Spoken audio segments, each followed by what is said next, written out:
guyyaa tokkoffaa sabbookni baddaadhaa saaqamee samii muchi gu'u caffaqiin gannaa ba'ee booqni birraa bari'u cufa eega dhufa guyyaa tokkoffaa guyyaa ilillii siinqee hamdoo dhibaayyuu gaaddisa waa'ee ganni darbeen gurra gadaan gayu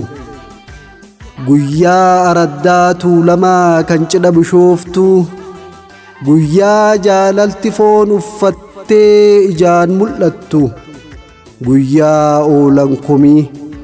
kan qeerroon dhiichiftee awwaara kaaftu shamarran ilillii birraa qunnii urgooftuu guyyaa odaa nabee kan tokkummaa Oromoo gadi dhaabe hundee guyyaa irreessa malkaa kan hora al-sadee guyyaan kun halaansaa Oromoo halluun Oromiyaa somba tokkoon harganti marti ilmaan aayyaa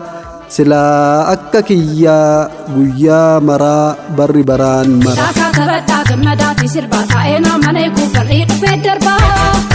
jedhaa kaa gammadaa gammachuun